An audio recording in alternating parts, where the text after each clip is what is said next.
We all know big is bigger than small. And of course, massive is bigger than big. And mega is even bigger than massive and way bigger than big. Well, this isn't big, and it's not massive, and it's not just mega. This is the mega massive oh my goodness Merry Mortgage giveaway from Cable Bahamas.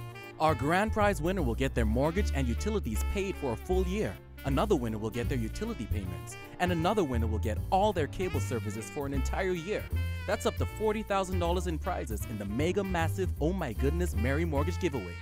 If you want to win, just sign up for Rare Voice Bahamaland, the unlimited nationwide home phone service that's packed with features for one low price of just $14.99 a month. This is the time to upgrade your home phone service to Rare Voice Bahamaland, and we'll pay your mortgage and utility payments up to $25,000 for a full year. Rare Voice Bahamaland, the Bahamas' most reliable home phone service with nationwide coverage and a chance to win in the mega massive oh my goodness Merry Mortgage giveaway. The Free National Movement switches its position on value-added tax after it was preparing to roll it out in 2014. Stiffer penalties proposed for organized crime and high-powered weapons. The Progressive Liberal Party chairman defends recent comments by the Gaming Board chairman and how bullying may be impacting your health. We have those stories and much more coming up tonight. Good evening, Bahamas. I'm Christina McNeil, and your MB12 starts right now.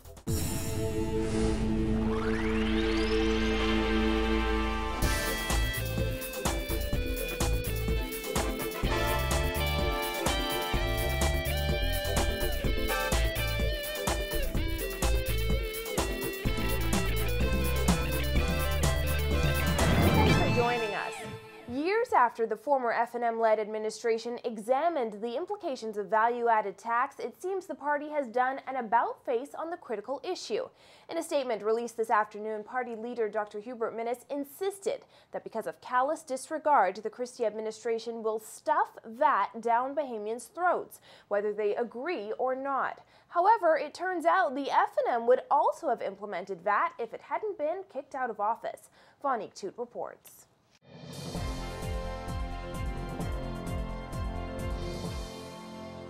In a scathing assessment of government's proposed value-added tax regime, F&M leader Dr. Hubert Minnis said he fears VAT will seriously impair what he called the weak, struggling, and uncompetitive Bahamian economy and diminish every Bahamian's quality of life. However, here's where the contradiction comes in.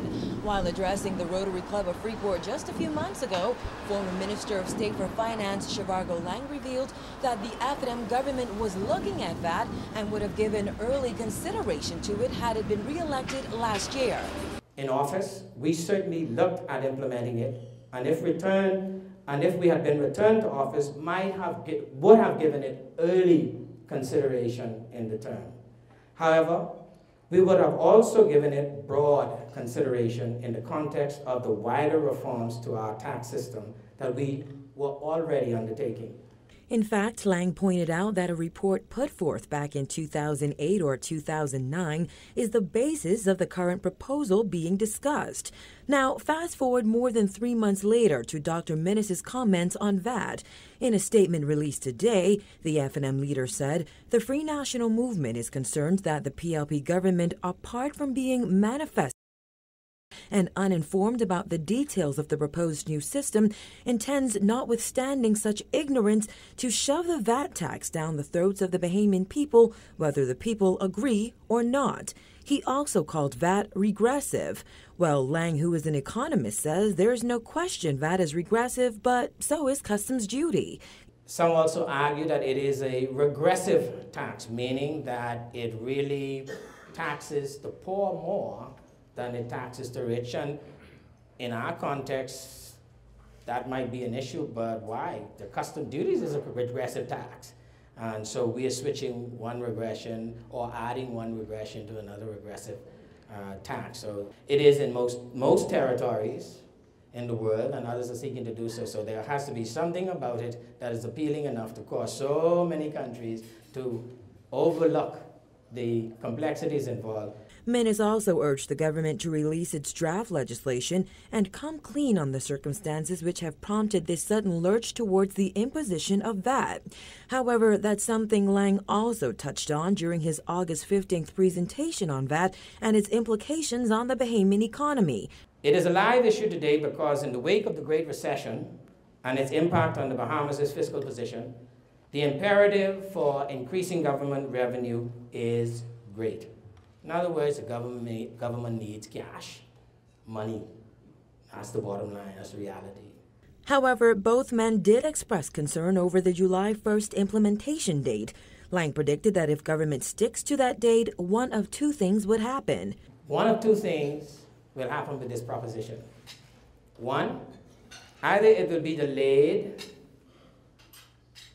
because the proposed implementation date is too ambitious, and it will create uncertainty about when, in fact, it might actually ever be implemented. Or it will be implemented within the proposed date, but with numerous headaches in doing so. Government proposes to impose a flat tax rate of 15% on a long list of professional services, utilities, and imported goods. Reporting for NB12, I'm Vonique Toot. While reacting to Ministers' comments today, PLP Chairman Bradley Roberts called them misguided and loathsome. You can read more about it in tomorrow's Nassau Guardian. As the country's murder count for 2013 inches closer toward triple digits, members of Parliament began to debate today on a package of anti-crime bills that seek to impose heavier sentences on people convicted of serious crimes. Proposed amendments to the Firearms Act would increase the range of sentences for people found in possession of illegal firearms. The bill also creates the new offense of possession of a prohibited high-powered firearm that carries a 25 years to life sentence upon conviction. According to the bill, this is a very serious offense to be tried only before the Supreme Court, carrying a stiff penalty similar to the range for manslaughter under the Penal Code of 25 years to life imprisonment. According to police, 347 illegal firearms and nearly 6,000 rounds of ammunition were seized for the year. The remaining 5 bills would amend the Prevention of Bribery Act, the Justice Protection Act, the Evidence Act, the Anti-Terrorism Act, and the Penal Code. The last package of anti-crime bills was brought by the Ingram administration in 2011. Well, the Progressive Liberal Party's chairman says he does not support a call for Gaming Board Chairman Dr. Andre Rollins' resignation. This comes after Free National Movement Chairman Darren Cash yesterday said Rollins should resign or be fired since he opposes the gaming bill. Rollins recently revealed he would not support the government's proposed gaming bill because it discriminates against Bahamians. Rollins is just one of several PLP MPs who have spoken out against the bill.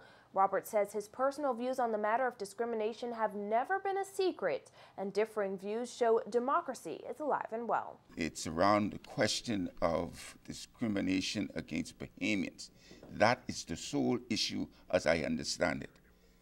That the members are saying that if foreigners can have the right to gamble in the country, that they want the same right, and they perceive it as being discriminatory that you cannot do something in your own country.